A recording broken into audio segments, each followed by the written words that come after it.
నన్ను బలపరచు క్రీస్తు యందు నేను సమస్తము చేయగలను. దేవుడు మన పక్షమునుండగా మనకి విరోధి ఎవడు? ఆమేన్, ఆమేన్. గడిచిన వారం మనం ఏదైతే చూసుకుంటున్నామో అదే భాగం కొరకు ప్రార్థన పూర్వకంగా సిద్ధపడతాం. ఈ లోపల ఈ సాంగ్ మనం విందాం. I've tried so hard to say it. Hallelujah. Thank you, Lord. Hallelujah. రండి వెళ్దాం. 1 కొరింథీయులకు రాసిన పత్రిక 14వ అధ్యాయం. 1 కొరింథీయులకు రాసిన పత్రిక 14వ అధ్యాయం 20వ వచనం నుండి 25 వరకు చదువుకుందాం. 20 నుండి 25 వరకు. కొరింథీయులకు రాసిన మొదటి పత్రిక 14వ అధ్యాయం 20 నుంచి 25 వచనముల వరకు. సహోదరులారా, మీరు బుద్ధి విషయమై పసిపిల్లలు కాక దుష్టత్వము విషయమై శిశువులుగా ఉండుడి. బుద్ధి విషయమై పెద్దవారలయ్యుండుడి. అన్య భాషలు మాట్లాడు జనుల ద్వారాను పరజనుల పెదవుల ద్వారాను ఈ జనులతో మాట్లాడుదును. అప్పటికైనను వారు నా మాట వినకపోదురు అని ప్రభువు చెప్పుచున్నాడని ధర్మశాస్త్రంలో వ్రాయబడి ఉన్నది. కాబట్టి భాషలు విశ్వాసులకు కాదు అవిశ్వాసులకే సూచకమై ఉన్నది. సంఘమంతయు ఏకముగా కూడి అందరూ భాషలతో మాట్లాడుచుండగా ఉపదేశము పొందని వారైనను అవిశ్వాసులైనను లోపలికి వచ్చిన ఎడల మీరు వెర్రి మాటలాడుచున్నారని అనుకొందురు కదా. అయితే అందరూ ప్రవచించుచుండగా అవిశ్వాసి అయినను ఉపదేశము పొందని వాడైనను లోపలికి వచ్చిన ఎడల అందరి బోధ వలన తాను పాపినని గ్రహించి అందరి వలన విమర్శింపబడును. అప్పుడు అతని హృదయ రహస్యములు బయలుపడును. ఇందువలన దేవుడు నిజముగా మీలో ఉన్నాడని ప్రచురము చేయుచు అతడు సాగిలపడి దేవునికి నమస్కారము చేయును. ఈ మాట కొంచెం మనం ధ్యానించుకుంటూ ఈరోజు ముందుకు వెళ్దాం. చూడండి, ఇక్కడ చెప్తున్న ముఖ్యమైన మొదటి విషయం, మీరు బుద్ధి విషయమై పసిపిల్లలు కాక. ఏంటండి? బుద్ధి విషయమై పసిపిల్లలుగా ఉండదట. అసలు బుద్ధిమంతుని పోలి నడుచుకుంటున్న వారు ఎవరు? మనం ప్రస్తుత కాలంలో కొన్ని మాటలు వింటూ ఉన్నాం. ఒకసారి ఆలోచించండి. క్రైస్తవులు అనబడుతున్న ప్రతి ఒక్కరికి కూడా ఈ క్లారిటీ ఉండాలి. అదేమిటి అంటే, ఒక కాలేజ్ లో జాయిన్ అయిన వారికే కదా పరీక్షలు ఉంటాయి, అవునా కదా? చెప్పండి. అసలు అడ్మిషన్ తీసుకోకుండా, డబ్బులు కట్టి అడ్మిషన్ తీసుకోకుండా ఉన్న బయట ఉన్న వ్యక్తులకు ఎగ్జామ్స్ కు ఏమైనా సంబంధం ఉందా? వారికి ఇవ్వబడింది 24 గంటలే, వీరికి ఇవ్వబడింది 24 గంటలే. వారికి అదే అకాడమిక్ ఇయర్ వెళ్తుంది, వీళ్ళకి అదే అకాడమిక్ ఇయర్ వెళ్తుంది. కానీ వ్యత్యాసం ఏంటంటే, ఈ బిడ్డలు కాలేజ్ లో జాయిన్ అయ్యారు, they are part of that program. So వాళ్ళకి ఉత్తీర్ణత పొందడం కోసం పరీక్షలు ఉంటాయి. బయట ఉన్న వారికి ఏమవసరం? ఏ పరీక్షలు ఉండవు. పరీక్ష పేపర్ కి గాని బయట ఉన్న వ్యక్తికి గాని ఏ సంబంధం ఉండదు. అలాగనే వాక్యం వింటున్న వారు, దేవుని ఎరిగిన వారు వేరు, దేవునిని ఎరగని వారు వేరు. ముఖ్యంగా 2 క్లాసిఫికేషన్స్ గా మనం తీసుకుందాం. ఒకటి దేవునిని ఎరిగిన వారు, 2 దేవునిని ఎరుగని వారు. చెప్పండి, దేవుని ఎరిగిన వారు, ఎరుగని వారు అని. దేవుని ఎరిగిన వారు, దేవుని ఎరగని వారు, ఎరగని వారు. విషయం ఏంటంటే, దేవునిని ఎరిగిన వారిలో మరలా 2 క్లాసిఫికేషన్స్. ఒకటి బుద్ధి గలవారు, 2 బుద్ధి లేని వారు లేదా బుద్ధిహీనులు. అసలు దేవుని నామం కూడా ఎరుగని వారి గురించి చెప్పట్లేదండి బుద్ధి లేని వారని. 10 మంది కన్యకులు ఉన్నారా? వారు యేసయ్య కోసం ఎదురు చూస్తున్నవారా కాదా? ఎదురు చూస్తున్న వారే. ఎదురు చూస్తున్న కన్యకలు నూనె సిద్ధపరచుకున్నారు, దివిటీలు వెలిగించుకున్నారు. కానీ హాఫ్ మెంబర్స్ లో అంటే 5గురిలో బుద్ధి ఉంది, 5గురిలో బుద్ధి లేదు. ఇది దేవునిని ఎరుగని ప్రజలకు ఉన్న క్లాసిఫికేషన్ కాదు అంటున్నా నేను. ఇప్పుడు బుద్ధి గలవారు అంటే మనకి వాక్యం చెప్తున్న సత్యం, వాక్యం విని దాని ప్రకారం నడుచువారు ఎలా ఉంటారట? బుద్ధిమంతుని పోలి బండ మీద ఇల్లు కట్టుకునే వాని వలె ఉంటారు. అదే మనం చదువుకుంటున్నాం. ఇప్పుడు బుద్ధి లేని వారు ఎవరు అంటే, బుద్ధిహీనులు ఎవరు అంటే, వాక్యం వింటారు కానీ దాని ప్రకారం చెయ్యరు. వారు బుద్ధి లేని వారు. నేనేమంటున్నా అంటే, అసలు దేవుని నామం ఎరుగని వారు ఈ క్లాసిఫికేషన్ ఎక్కడ వస్తున్నారు? రావట్లా అసలు ఇందులో లేరు. 10 మంది కన్యకల్లో దేవుని నామం ఎరుగని వారు ఉన్నారా? లేరండి. ఈరోజు మనకు అర్థం అవ్వాల్సిన విషయం ఏంటి తెలుసా? మీరు బుద్ధి విషయంలో పసిపిల్లలు కాక అంటే ఎలా ఉండమంటున్నారు? బుద్ధి విషయమై పెద్దవారులై ఉండుడి. పెద్దవారై ఉండమంటే దాని అర్థం ఏంటి? గాలి కొట్టుకుని పెద్దవారు మన కాదు. అనుభవ విషయంలో పెద్దవారే మారాలా. చిన్నపిల్లలకి పెద్దవారికి తేడా ఏంటండి? జ్ఞానం చిన్నపిల్లలకు ఉండదు, పెద్దవారికి జ్ఞానం ఉంటుంది, బుద్ధి ఉంటుంది. ఇది చేస్తే ఏమవుతుంది, ఇది చేయకపోతే ఏమవుతుంది అనే వివేకం ఉంటుంది. అయ్యో, ప్రతి విషయంలోనూ కూడా ఒక అనుభవం ఉంటుంది. ఇదేమిటి అని చూసే లోపలనే అదేమిటో చెప్పే జ్ఞానం పెద్దవారికి ఉంటుంది. చిన్నపిల్లలకు అది ఉండదు. చిన్న పిల్లలను దేవుడు పసిపిల్లలుగా ఉన్న వారిని ఎలా చెప్తున్నారు? మీలో అసూయలు కలహంలో ఉండగా మీరు ఇంకా పసిపిల్లలే అనియు, ప్రకృతి సంబంధమైన వారే అనియు అని చెప్తూ ఒక క్లాసిఫికేషన్ ని చూపిస్తూ ఉన్నారు. ఇక్కడ ముఖ్యంగా చెప్తున్న మాట ఏంటంటే, బుద్ధి విషయమై పెద్దవారై ఉండండి. అంటే బుద్ధి ఉన్నవారు అంటే మనం క్లియర్ గా చెప్పుకోవాలి ఏంటి? వాక్యం విని దాని ప్రకారం నడుస్తున్న వారు, వారిలో కూడా చిన్నవారు పెద్దవారు. కమన్ అర్థమవుతుందా? ఫస్ట్ క్లాసిఫికేషన్ ఏంటి? దేవుని ఎరిగిన వారు, దేవునిని ఎరగని వారు. దేవుని ఎరగని వారిని టోటల్ గా తీసేయండి, ఈ లిస్ట్ లో వద్దు. అది ఆ సబ్జెక్టే లేదు మనకి, తీసేయండి. ఇప్పుడు దేవుని ఎరిగిన వారి దగ్గరికి రండి. అక్కడ 2 క్లాసిఫికేషన్స్. ఒకటి బుద్ధి కలవారు, లేదా బండ మీద ఇల్లు కట్టుకుంటున్నవారు, లేదా వాక్యం విని దాని ప్రకారం నడుస్తున్నవారు. రెండవది ఏంటి? వాక్యం వింటారు కానీ దాని ప్రకారం నడవరు, వారికి బుద్ధి లేదు, వారు ఇసుక మీద ఇల్లు కట్టుకుంటున్న వారై ఉంటారు. ఇది ఇలా ఉంటుండగా, ఎలాగైతే మనం చెప్పుకున్నామో అడ్మిషన్ తీసుకున్న వాళ్ళకే పరీక్ష ఉంటదని, ఈ ఫస్ట్ కేటగిరీకేనండి పరీక్షలు. గాలి రావాలన్నా, తుఫాన్ రావాలన్నా, పడగొట్టాలన్నా ఒకడు నించుంటే కదా పడగొట్టడం సాధ్యం. పడగొట్టామా లేదా అని పరీక్షలు కూడా నిలబడడానికి అక్కడ స్టూడెంట్స్ ఉంటేనే కదండి క్వశ్చన్ పేపర్ కావాలి. అసలు చదువుకునే వాళ్ళే లేకపోతే టీచర్స్ ఎందుకు? ఇక ఎగ్జామ్స్ ఎందుకు? బోర్డు ఎందుకు? అదే విధంగా గాలి, తుఫాను, వరదలు ఇవన్నీ వస్తున్నాయి అంటే నాకెందుకు వచ్చాయని కూర్చునే పరిస్థితులు ఉండడానికి వీల్లేదు నాన్న. చిన్న పిల్లలు, పసి పిల్లలు మాట్లాడే మాటలు అవి. నాకెందుకు ఇలా అవుతుంది, నాకే ఎందుకు ఇలా అవుతుంది అని లేదు.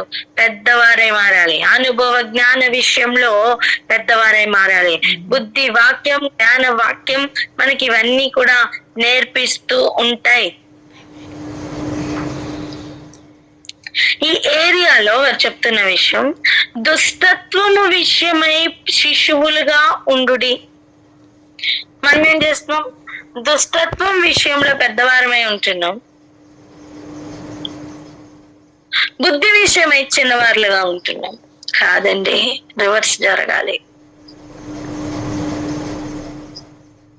వాక్యం విని దాని ప్రకారం నడవకపోతే బుద్ధి అనేది రాదు. బుద్ధి, జ్ఞానం, సర్వ సంపదలు యెహోవా యొద్ద ఉన్నాయట. అవి అడిగిన వారికి ఇవ్వబడతాయి. శ్రేష్టమైన వివేకం అవసరం. ఇక్కడే ఆగి ఒకసారి ప్రార్థన చేద్దాం. ఎవరైనా ప్రార్థన అందుకోండి.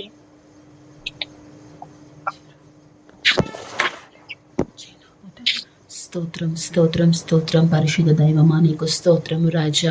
అయ్యా, ఇదిగో నా తండ్రి, నా ప్రభువా, మేము ఏ స్థితిలో ఉన్నామో గ్రహించుకోవటానికి తండ్రి, మేము వెళ్తున్న మార్గం మమ్మల్ని ఎటువైపు వెళ్తుందో చూపించడానికి మీరు ఇస్తున్నటువంటి ఇంత లోతైన వివరమైనటువంటి మీ బోధకై మీకు స్తోత్రములు రాజా. అవును ప్రభువా, దేవుని ఎరుగని వాళ్ళకి నా తండ్రి, ఇదిగో ఆ క్లాస్లోనే లేని వాళ్ళకి ఆ టెస్ట్ ఉండదు ప్రభువా. అయ్యా, ఇదిగో అడ్మిషన్ దొరికిన మాకే ప్రతిదీ కూడా అనుభవ జ్ఞానం నేర్పించుటకు వస్తూ ఉండగా తండ్రి, మీరు మా కొరకు నియమించినటువంటి ఆ బుద్ధి మార్గంలోనే నడుచుటకు సహాయం దయచేయమని ప్రార్థిస్తున్నాం తండ్రి. అయా, ఒక్కొక్క ఏరియాలో క్లాసిఫికేషన్ చూపిస్తూ ఉండగా ఎక్కడా కూడా కొట్టివేయబడే ఆ గుంపులో మేము ఉండకూడదు ప్రభువా. నాయన, ఇదిగో మీరు దగ్గరుండి నాయన మాకు అనుభవ జ్ఞానం నేర్పిస్తూ మమ్మల్ని పెద్దవారిగా లెక్కించాలని చూస్తూ ఉండగా అదే మార్గంలో మేము సాగుటకు సహాయం దయచేయండి. అవును ప్రభువా. అయ్యా, మా వయస్సును బట్టి బుద్ధి జ్ఞానము రాదు తండ్రి.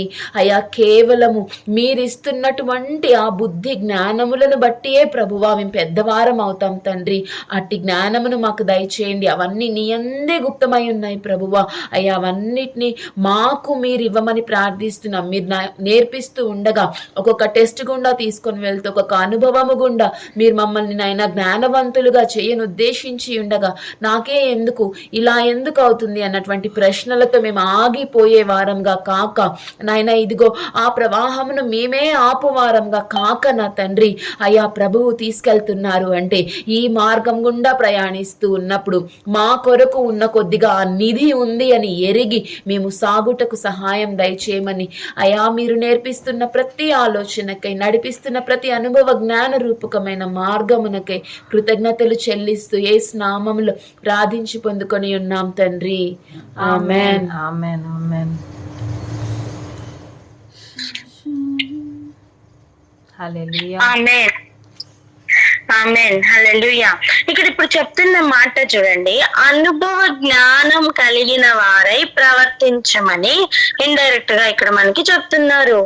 పసిపిల్లలకు పెద్దవారికి ఉన్న తేడా ముఖ్యంగా అనుభవ జ్ఞానం. అనుభవం ఉండదు. పసిపిల్లలకి ఏముండదండి, అనుభవం ఉండదు. సో వారు ఏం చేస్తారు, ఎటు వెళ్ళాలి అనే ఆలోచన చేయకుండా ఏది పడితే ఏది మనసు కనిపిస్తే అది చేసేస్తూ ఉంటారు. కానీ పెద్దవారు అలా ఉంటారా చెప్పండి? ఇది చేస్తే ఏం జరుగుతుంది, ఇలా ఆలోచిస్తే ఏం జరుగుతుంది, ఈ మాట అంటే ఏం జరుగుతుంది అని ఒక 10 steps అయినా ముందుకు వెళ్ళి ఆలోచించగలిగిన శక్తి ఆ బుద్ధిమంతులకు ఉంటుంది, లేదా పెద్దవారికి ఉంటుంది. ఇక్కడ చెప్తున్న మాట, మనం ఇందాక ఒక క్లాసిఫికేషన్ రాసుకుంటూ ఉన్నాం కదా, బుద్ధి గలవారు, బుద్ధి లేనివారు. బుద్ధి లేనివారు ఇల్లు ఇసుక మీద కట్టిన దాంతో సమానం. మరి బుద్ధి గలవారి ఇల్లు బండ మీద ఇల్లు కట్టిన వానితో సమానం. ఇప్పుడు ఆ బుద్ధి గల వారికి కింద మరలా 2 క్లాసిఫికేషన్స్ అయ్యింది. దాంట్లో ఒకటి పసిపిల్లలు, 2 లేదా శిశువులు, లేదా రెండోది పెద్దవారు. సో మొదటిగా దేవునిని ఎరిగిన వారిలో 2 క్లాసిఫికేషన్స్. ఒకటి బుద్ధి గలవారు, బుద్ధి లేని వారు. బుద్ధి గలవారు బండ మీద ఇల్లు కట్టిన వారితో సమానంగా ఉంటారు. బుద్ధి లేని వారు ఇసుక మీద ఇల్లు కట్టిన వారితో సమానంగా ఉంటారు. మరి బుద్ధి గలవారు వాన, వరదలు, ఇటువంటి గాలి, ఇటువంటి మరి టెస్ట్లు వస్తాయి, పరీక్షలు వస్తాయి. బుద్ధి గలవాని ఇల్లు నిలబడుతుంది, బుద్ధి లేని వాని ఇల్లు ఏమవుతుంది, పడిపోతుంది. వాడి పాటు గొప్పదట. ఎందుకు ఆ మాట అంటున్నారంటే, అసలు దేవుళ్ళలోనే లేని వారికి వీరికి ఏం పెద్ద తేడా ఉంది? వీరి ప్రయాసంతా ఏమైపోయింది? వ్యర్థమైపోలేదా? వ్యర్థమైపోయింది. దానికంటే లోకంలో తిరుగుతున్న వారు కనీసం ఈ లోకానుసారంగా ఎంజాయ్ చేస్తున్నారు, వీరు అలా కాదు కదా. సో వీరి ఇల్లు పడిపోయిన సమయం అంటే వారి విశ్వాస జీవితం కూలిపోతుందని అర్థం. మీలో ఉన్న వెలుగు చీకటి అయిన ఎడల ఆ చీకటి మహాభయంకరం, గుర్తుందా? అలా వీరి జీవితం మారిపోతుంది. ఈ టెస్టులకి పడిపోతారు, ఈ పరీక్షలకు పడిపోతారు. సో అందుకనే మనం అక్కడ బుద్ధి లేని వారి క్లాసిఫికేషన్ అక్కడతో మనం ఆగిపోవాలి. ఎందుకు? వారి ఇల్లు పడిపోయింది, ఇల్లు పడిపోయింది. సో ఇంకా నెక్స్ట్ పడగొట్టాలంటే ఎవరి దగ్గరికి రావాలి? అపవాది. ఎరుగని వారు అయిపోయారు. దేవుని ఎరిగి వాక్యం వింటూ వర్తించకుండా ఉన్నవారు, వారి ఇల్లు కొద్దిగా గొప్ప కట్టుకున్నారు, అది కూడా పడిపోయింది. ఇప్పుడు మిగిలింది ఎవరు? ఈ బండ మీద ఇల్లు కట్టుకుంటున్న వారే. ఇప్పుడు వారి దగ్గరకు వచ్చి 2 క్లాసిఫికేషన్స్ మళ్ళీ వేయండి. శిశువులు, పెద్దవారు. నెక్స్ట్ ఫిల్ట్రేషన్ లో శిశువులు పడిపోతారు. నెక్స్ట్ ఫిల్ట్రేషన్ లో పెద్దవారు నిలబడి ఉంటారు. పెద్దవారు అంటే ఫిజికల్ ఆకారం కాదు నాన్న, ఏదేదో జిమ్ బాడీ చేసుకుని ఒక మంచి వెయిట్ లిఫ్టింగ్ చేసి ఇలా ఏదో పెద్దవారు నేను బలవంతులు అంటే కాదు. ఇది శక్తి చేత బలం చేత జరిగేది కాదు. ఇది పెద్దవారై ఉండవలసినది అనుభవ జ్ఞాన విషయంలో, ఆత్మ విషయంలో. సో గాలి, తుఫాన్లు, వరదలు అనే ఆ ఆటుపోట్లు లేకపోతే ఆ పరీక్షలు వీరు దాటిన వారే. ఇప్పుడు శిశువులుగా ఉండకూడదు, ఎదగాల.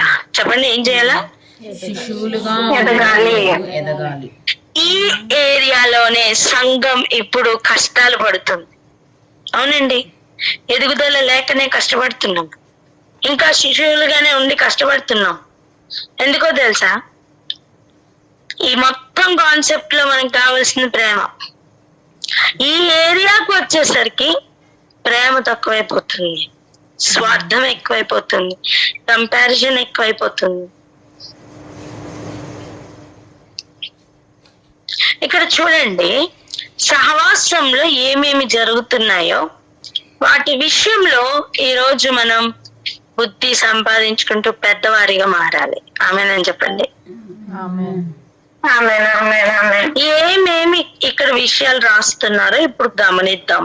చూడండి, అన్య భాషలు మాట్లాడు జనుల ద్వారాను, పరజనుల పెద్దల ద్వారాను, పెదవుల ద్వారాను ఈ జనులతో మాట్లాడుదును.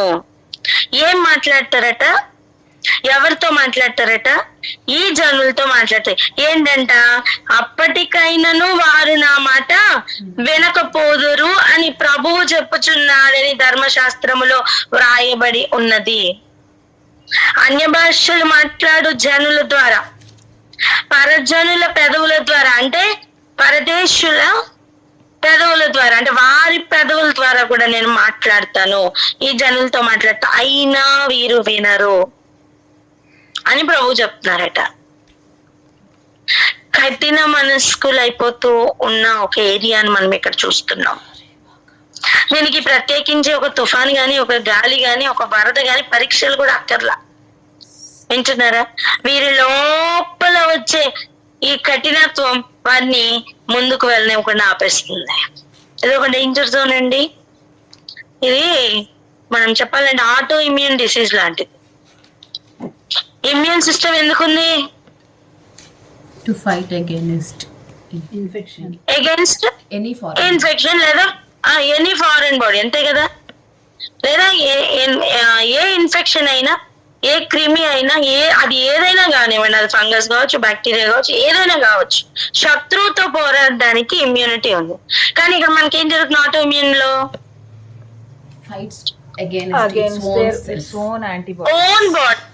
ఓన్ బాడీ కదా, ఓన్ బాడీతో అది పోరాడి అది శత్రువు మీద చేయాల్సిన పని అంతా ఎవరి మీద చేస్తుంది?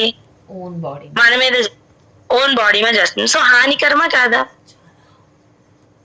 ఎగ్జాక్ట్ గా అలాగనే ఈ లోపల నుంచి వీరి లోపల పెరుగుతున్న కఠినత్వం ఏం చేస్తుందంటే ఆటో ఇమ్యూన్ లాగా ఈ లోపల అంటే సంఘము లోపల తినివేస్తున్న ఒక భయంకరమైన దాడి అండి. దీనిని ఇప్పుడు మనం గుర్తుపట్టాలి. ఆమేన్ చెప్పండి. దేవుడు దానికి కృపను అనుగ్రహించును గాక. ఈ లోకంలో కూడా ఆటో ఇమ్యూన్ డిసీజెస్ కి పెద్దగా ట్రీట్మెంట్ లేదు తెలుసా? అవును కదా. ఇప్పుడు టైఫాయిడ్ నిర్దిష్టంగా పలానా ట్రీట్మెంట్ అని ఉంది. ఏదైనా ఒక డిసీజ్ చెప్పండి, దానికి పలానా ట్రీట్మెంట్ అని ఉంది, ఒక ప్రోటోకాల్ అనేది ఉంది. కానీ ఆటో ఇమ్యూన్ డిసీజెస్ కి ఏం చేయాలో అర్థం కాదండి. కరెక్ట్ గా బాడీ రెస్పాన్స్ వస్తుంది అని గ్యారంటీ లేదు, ట్రైల్ అండ్ ఎర్రరే. అలాంటిది సంఘం లోపల ఇటువంటిదే జరుగుతున్నప్పుడు ఎలా మనం ఉండాలి అంటే, ఉదయకాల సమయం మనం విన్నాం గుర్తుందా? ఒక ఆజ్ఞ గాని ఒక న్యాయ విధి గాని దేవుడు చెప్పినప్పుడు వెంటనే వింటే అది ఆన్ గోయింగ్ ప్రాసెస్ లో శాపంలో ఉన్న వారికి కూడా విడుదల ఇచ్చే విధంగా, రోగంలో ఉన్న వాళ్ళని కూడా స్వస్థపరిచే విధంగా, అక్కడ ఏది అవసరమో ఆ విధంగా దేవుడు మలుచుకుని వాడుకుంటూ ఉంటారు. సో అందుకే ముందస్తుగానే దేవుడు మనకి విషయాలని ఇలా చేయండి ఇలా చేయొద్దని చెప్తున్నారు. బెస్ట్ ఎగ్జాంపుల్ చెప్పిన, రాత్రింపగళ్ళు మన మీద మన సహోదరుల మీద నేరములు మోపుతున్న వాడికి దొరకకుండా దేవుడు ఒక ఆజ్ఞ ఇచ్చేసారు. ఏంటి? దివారాత్రములు ఆయన ధర్మశాస్త్రంను ధ్యానించి అందులో ఆనందించమని. అట్టివాడి ధన్యుడు అని చెప్పేశారు. ఎందుకు? నువ్వు దివారాత్రములు ధర్మశాస్త్రం ధ్యానిస్తూ దానిలో ఆనందిస్తూ దాన్ని పాటిస్తూ నువ్వు ఉన్నావనుకో, ఆటోమేటిక్ గా బుద్ధిమంతుని పోలుంటావు. ఆటోమేటిక్ గా నువ్వు బండ మీద ఇల్లు కట్టుకుని వానిలా ఉంటావు. ఏ తుఫాన్కి పడిపోవు. ఒక చెట్టు తన కాలంలో ఎలా ఫలం ఇస్తుందో అలాగా నీ కాలంలో నువ్వు ఫలం ఇయ్యక మానవు. ఇంకా జరుగుతున్న కార్యం, నేను ఎవరు తాకలేరు. నీ మీద నేరం మోపడానికి అపవాది కంప్లైంట్లు కూడా ఉండవు, చెప్పలేడు. అలా నిన్ను నువ్వు దాచుకోమని, దేవుళ్ళో భద్రపరచుకోమని దేవుడు ముందుగానే చెప్పేశారు. దానిని విని పాటించిన వారు ఇందులో నుంచి తప్పించుకోరా? చెప్పండి, తప్పించుకుంటారు. ఈజీగా తప్పించుకుంటారు. మా చెప్తాం, ఈజీగా తప్పించుకుంటారు. హల్లెలూయా. ఎగ్జాక్ట్ గా అలాగనే ఇక్కడ ప్రోగ్రెస్ అయిన తర్వాత ఏం చేయాలి అనే విషయాలు ఇక్కడ రాశారు. అంటున్న విషయం ఏంటంటే, చూడండి, మనం పుట్టిన పిల్లలకి ఫస్ట్ పాలు ఇస్తాం. 6 నెలలకు కొంచెం మనం ఫుడ్ ఫ్యారిక్స్ ఏదో అలవాటు చేస్తాం. తర్వాత కొంచెం కొంచెంగా మనం బలమైన ఆహారం పెడుతూ ఉంటాం. ఒక స్టేజ్ వచ్చేసరికి వారికి బిర్యానీలు కూడా అలవాటు చేస్తాం. అవునా కదా? చెప్పండి. ఇప్పుడు 5 ఏళ్ళు లేకపోతే ఒక 10 ఏళ్ళు వచ్చిన పిల్లకి మరలా చనిపాలు పట్టిస్తారా? లేదు. అలాగని ఆ పాలు వేస్టా? చెడ్డవా? కాదు. అది ఇప్పుడు సరిపోదు. అది ఇప్పుడు సరిపోదు. అంతే. అంటే ఏంటి? నువ్వు ఎదుగుతున్న కొద్దీ కొన్ని అలవాట్లను దేవుడు మారుస్తూ ఉన్నారు. నీకు ఆయా సమయాల్లో ఏది అవసరం అది ఇస్తున్నారు. అలాగనే సంఘం ఏర్పడేంత వరకు ఇలా మలాకీ గ్రంథం వరకు జరిగాయి. కానీ సంఘం ఏర్పడిన తర్వాత కొత్త ప్రాబ్లమ్స్ అన్ని లోపల ఆటో ఇమ్యూన్ లాగా కొత్త ప్రాబ్లమ్స్ అన్ని స్టార్ట్ అయినాయి. సంఘం ఏర్పడమే మహా కష్టమైతే ఇప్పుడు సంఘం ఏర్పడిన తర్వాత లోపల పోలేడని ప్రాబ్లమ్స్ తలెత్తడం స్టార్ట్ అయినాయండి. కొంతమంది డాక్టరినల్ ఇష్యూస్, కొంతమందికి ఏమో ఈ మాట కఠినంగా అనిపిస్తుందని చెప్పి వెళ్ళిపోయేవాళ్ళు, కొంతమంది ఏమో వాళ్ళ వచ్చిన ఆ పాత చింతకాయ వంటి ఆ డాక్టరీన్స్ కి ప్రజెంట్ ఉన్న వాటికి మ్యాచ్ అవ్వక కొంతమంది వెళ్ళిపోయారు. ఇలా అనేక మంది అభ్యంతర పడుతున్న సమయాలు తలెత్తుతూ ఉన్నాయి. అలాంటప్పుడు పౌలు గారు ఒక కొత్త మాటతో వచ్చారు. అదేంటంటే బుద్ధి విషయమై పెద్దవారే ఉండండి. పెద్దవారికి అర్థమవుతుంది పాలు ఎప్పుడు ఇవ్వాలో ఎప్పుడు తాగాలో.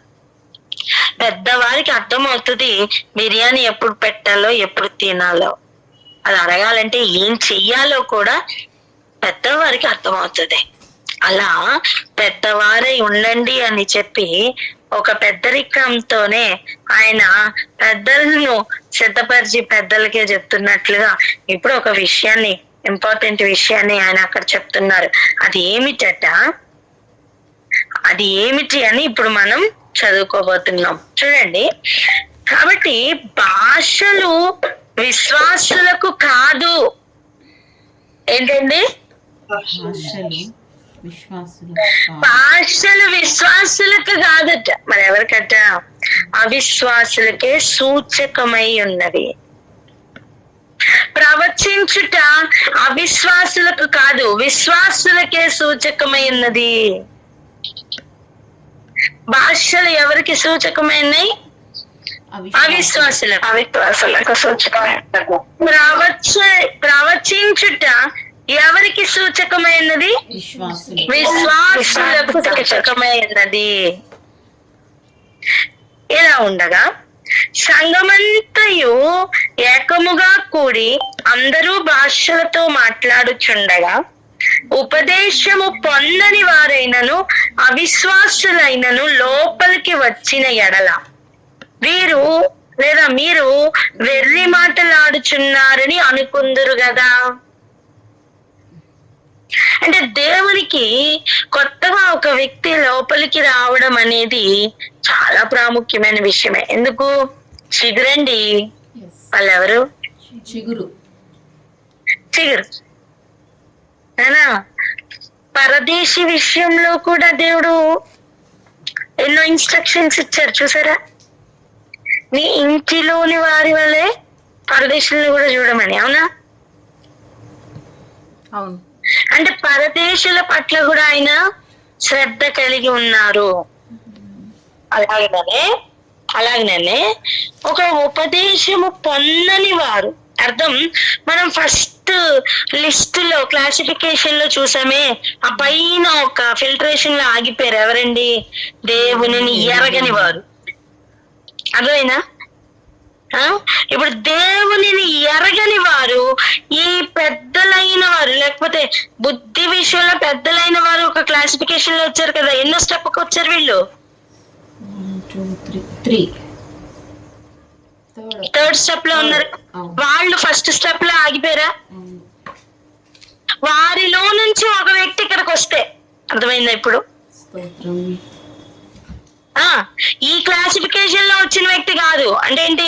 బుద్ధిహీనతలో ఆగిపోయిన వారు, ఇసుకలో కొట్టుకుపోయిన వారు, ప్రాబ్లమ్స్ లో కొట్టుకుపోయిన వారు కాదండి.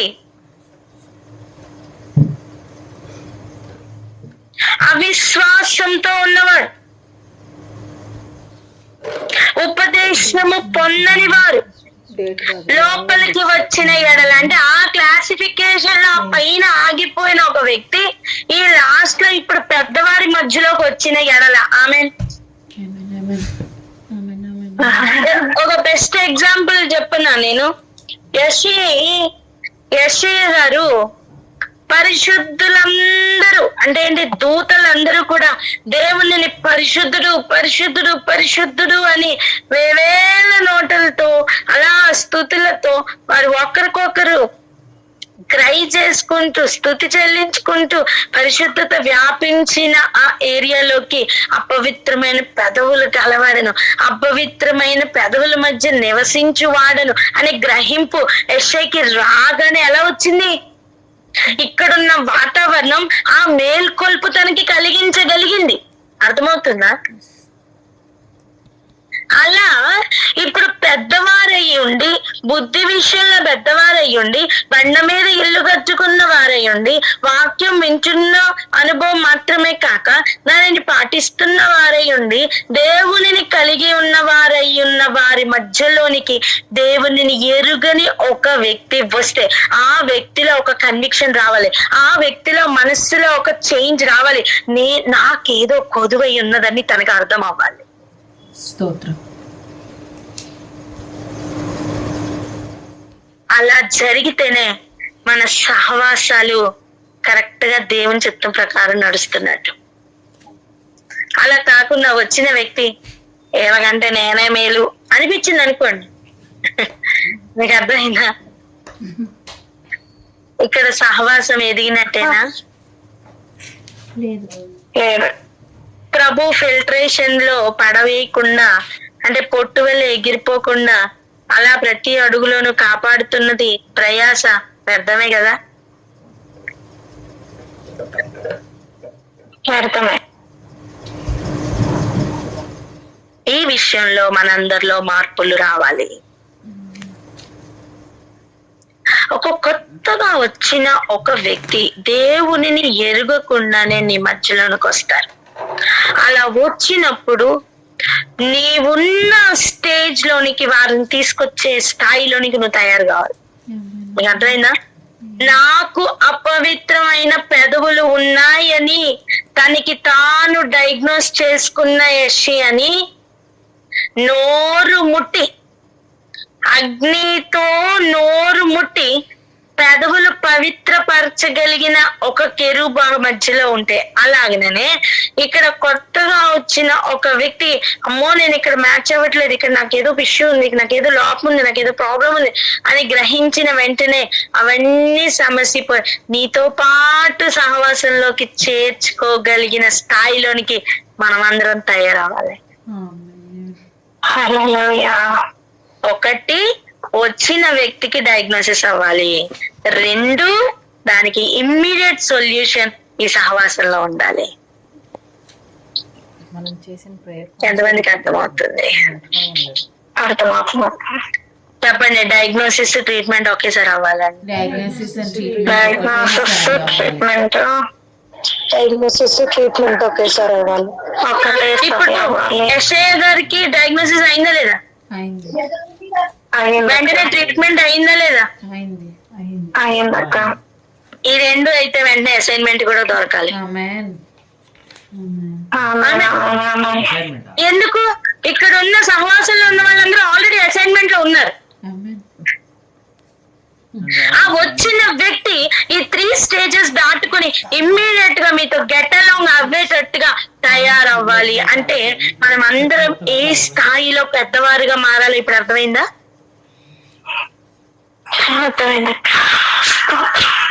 హల్లెలూయా.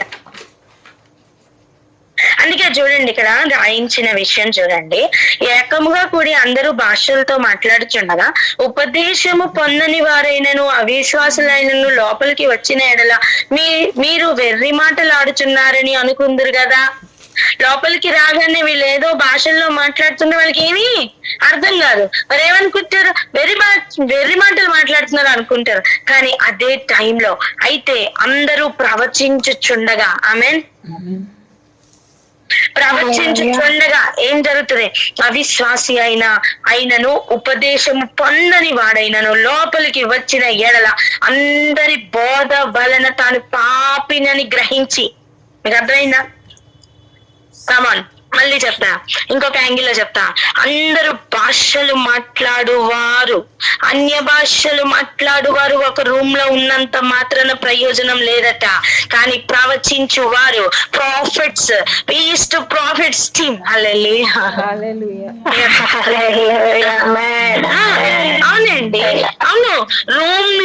ఒక రూమ్ లో ఒక గదిలో అందరూ ప్రవచించువారు ప్రవచిస్తూ ఉన్నప్పుడు అది క్షేమాభివృద్ధి కలుగు చేస్తుంది. అది ఫస్ట్ తీసుకొస్తున్న డయాగ్నోసిస్ ఏంటో తెలుసా? ఆ కొత్తగా వచ్చిన వ్యక్తికి. మీకు అర్థమైందా? అక్కడ ఆగిపోయిన ఒక వ్యక్తి ఇక్కడికి రాగానే ఇక మీతో పాటు పరుగులు పెట్టేటట్టుగా తయారవ్వాలని ఇక్కడ ఒక స్పెషల్ గా, అంటే కడపటి వారు మొదటి వారు కడపటి వారు గాను అయిపోతూ ఉంటారు కదా. దేవుడు ఎక్కడ ఎవరిని మ్యాచ్ చేసి ముందుకు తీసుకుని వెళ్ళాలి తీసుకెళ్తారు. ఆమేన్. ఆ కొత్తగా వచ్చిన వ్యక్తి ప్రవచించు వారి మధ్యలోని గనక వస్తే ఫస్ట్ దానికి అర్థమవుతుంది, నేను పాపిని.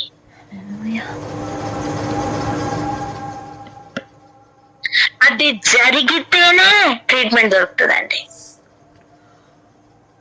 నాకు అన్ని తెలుసులే అన్నప్పుడు పాపిని అనే గ్రహింపు వచ్చిందా? చాలా.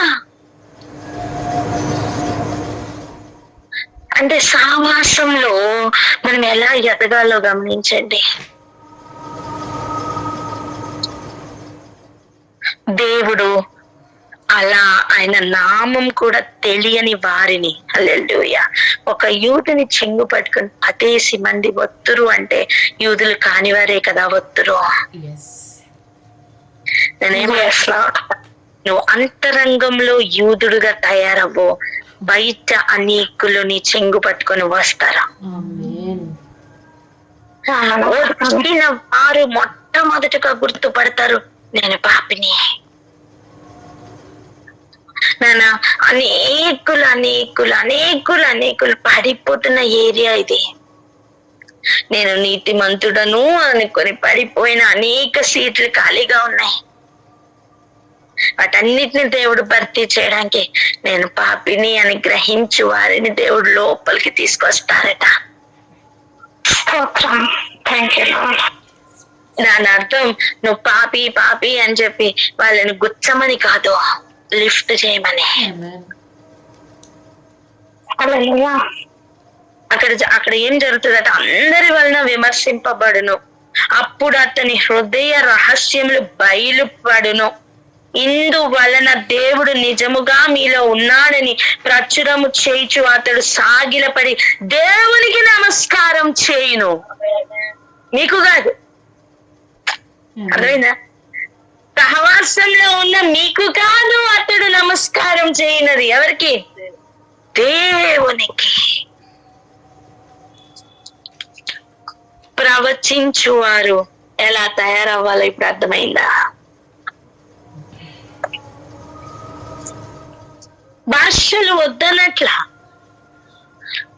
భాషలు మంచిదే, కానీ అన్య భాషలు అందరూ మాట్లాడుతూ అక్కడ ఉండడం వలన కొత్తగా వచ్చిన ఒక వ్యక్తికి ఇదేదో ఒక వింత, ఒక వెర్రి మాటలు మాట్లాడినాను అనుకుంటాడే తప్ప నేను పాపిని అనే గ్రహింపు రాకపోవచ్చు.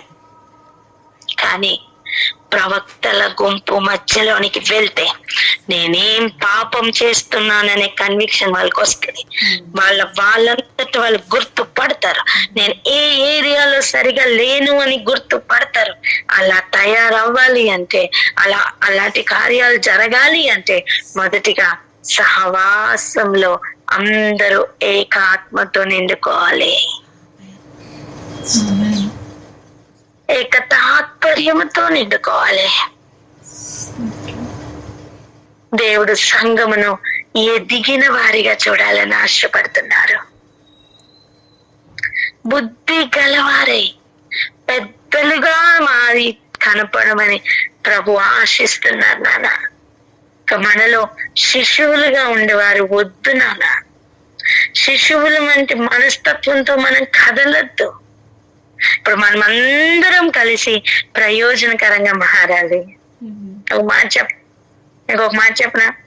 నీకు ఉద్యోగం వచ్చింది, పెళ్ళి అయింది, పిల్లలు కన్నావు, నువ్వు పెద్దవాడు అయ్యావు, చక్కగా 50-60 years వచ్చావు. ఇప్పుడు మళ్ళీ ప్రెగ్నెన్సీ కోసం ఎదురు చూస్తావా? నీ పిల్లలకి ప్రెగ్నెన్సీ రావాలని ఎదురు చూస్తావా? పిల్లలకి పేరెంట్స్ రావాలని చూస్తాం. అవునా కదా? అలాగైతే ఫస్ట్ లైన్ లో ఉన్న వాళ్ళందరూ కూడా నెక్స్ట్ లైన్ లో ఉన్న వారి ఎదుగుదల కోసం ఎదురు చూడాలి నాన్న. ఇక నీ ఐడెంటిటీ కోసం చూడకు నాన్న. ఇక నేను ఎక్కడున్నా నన్ను ఎక్కడుంచో, నేను ఎక్కడున్నా నన్ను ఎక్కడుంచో అని చూడొద్దు. నెక్స్ట్ లైన్ వారు ఎక్కడ ఉండాలి అని చూడు. దేవుడు మహాకృపను బట్టి మనకు ముందుగానే ప్రభు ఈ విషయాలు చెప్పారు, నీకంటే నీ తర్వాత వచ్చిన వారు ఎక్కువగా ఉంటారని. అవునా కదా? సో నెక్స్ట్ వారిని ముందుకు నడిపించినానా?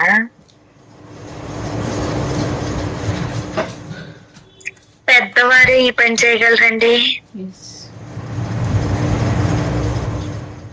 ఇంకా శిశువులుగానే ఉన్నవారు నాకేంటి నేనెక్కడ అంటారు. పెద్దవారిగా ఉన్నవారు నా పిల్లలు ఎక్కడ అంటారు. హల్లెలూయా. సో ఎన్నో విషయాల్లో మనం మార్పు కలిగిన వారమే ముందుకు కదలాలి. మరి అట్టి మార్పుల కోసం ప్రార్థన చేసుకుందామా? మన సహవాసం అలా ఎదుగుదలలోనికి వెళ్ళాలని ప్రార్థన చేసుకుందామా?